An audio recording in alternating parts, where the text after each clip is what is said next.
نێرگس هۆڵی تەلاری هونەری یەک پارچە پڕ کرد لە بۆن و بەرامەی نێرگز و هەمووان بە پێ و بە چەپڵە ڕێزان و بە چای پڕ لە فرمێسکەوە بۆ ژنێک وەستان کە لە زیندانەکانی کاتی ئەنفالدا وەک کێوێک ڕاوەستا بوو سیمبولی ژنی ئەنفالە و منداڵەکەی بە سوێی خواردنی خەیارەوە سەری ناوەتەوە کە تاچێک نەعلی سەوزی پێداوە لە بری خەیار و جانی سپاردووە ئیتر ئەو خەیار لەو ڕۆژەوە ناخوات. ئەو نێرگس خەڵاتی زێڕینی بلەی بۆ تەرخان کرا.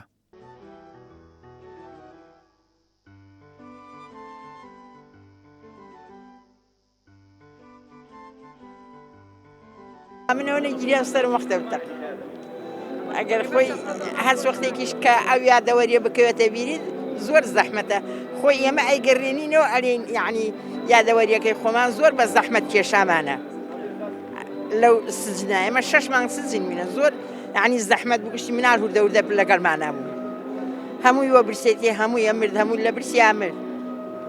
محەممەد عەلی قەرەداخی خاوەنی چەندین کتێب و دیوانە و بە زمانی عەرەبی کوردی کتێبی نووسیوە و خزمەتی زۆری ئەدەبیاتی کوردی کردووە. خەڵاتی زێڕینی ئیبراهیم ئەحمەدی پێبەخشرا.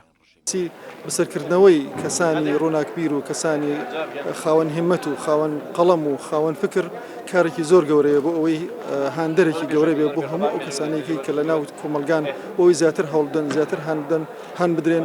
ئاکۆ جەلیلیان خەڵاتی زێڕینی بلەی بەدەستهێنا کە 30 ساڵی تەمەنی بۆ کۆکردنەوەی وشەی کوردی و فەرهەنگی کوردی تەرخان کرد بوو کە خەڵاتەکەیان لە زێدی خۆی پێبەخشی. حاکمێک بووە زمانحاڵی ئێزدیەکان بەهۆی ئەوە هاریکاری پێشکەش بە شەنگاریەکان کراو داکۆشیکاری ئێزیدیەکان بووە کاتێک داعش ئەوانی جینۆساید کرد. ئەویش حاکم قاسم عوسمان بوو کە خەڵاتی زێڕینی بلەی پێبەخشرا. من زۆر پێ خۆشحال بووم کە من لەناو ئەو کەسانە بم کە ئەو بەرهامانە و ئەو خزمەتیان هەبێ بە وڵاتی خۆیان و ئینشاءالله خەڵاتی بێت لەژێر سایەی دەولەتێکی کوردی موسساتی بێ بۆ کەسانی تر. بوار نورەدین شارەزا لە بیبیلۆگرافیادا و نووسەر و خەمخۆری کتێبخانەی کوردی کە لە 22 ساڵدا 70 کتێب و زیاتر لە 15,000 لاپەڕەی بۆ بیبیلۆگرافیا نووسیوە و خزمەتێکی زۆری توێژەرانی کردووە.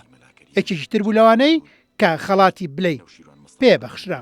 بچووکترین دەستخۆشیش هەر ئەبێتە هۆی بەردەوامبوون و بڵێن تەشجیعکردنی ئەو کەسەی کە دەستخۆشی لێکرێت. جا ئەگەر بێت و ئەم دەستخۆشیە لە بۆنەیەکی ئاوا شایستە و پرشکۆدا بێت و خەڵاتەکەش خەڵاتێکی زێڕینی بووکو بڵێن خەڵاتی زێڕینی بلە بێ بێگومان هەستێکی خۆش دەبێت هەست بە ماندووبوونە دەڕێتەوە ینی هەست دەکەی کە تۆ ئەو کار و خزمەتانەی و کۆشانەی کردو تا ئەنجامێکی هەبووە کۆمەلگە پێێزانێ. ژنێک کە سکۆتلەندیە بەڵام خەمخۆری منداڵانی کوردستان بووە کۆمەشی بۆ کۆکردوونەتەوە. ئەو منداڵانی دڵیان کون بووە یان نەخۆش بوون بردوونی بۆ دەرەوەی وڵات بۆ چارەسەرکردن. ئەمیش ئەکێشتر بوو لەوانەی کە خەڵاتی بلەی پێبەخشرا.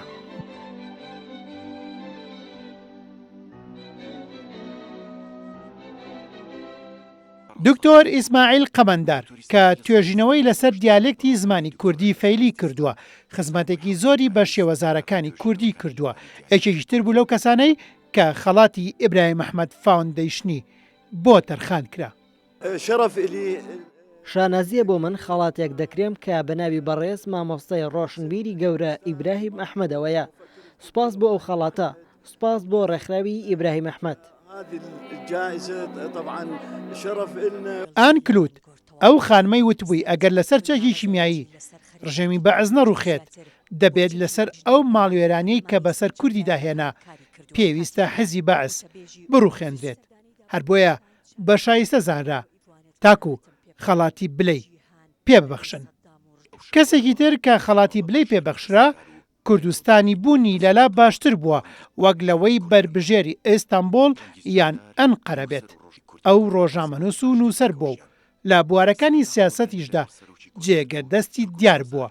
ئەو کەسەش جەنگیز چاندار بوو. هێمن قادر، کورد سات نیوز. سلێمانی.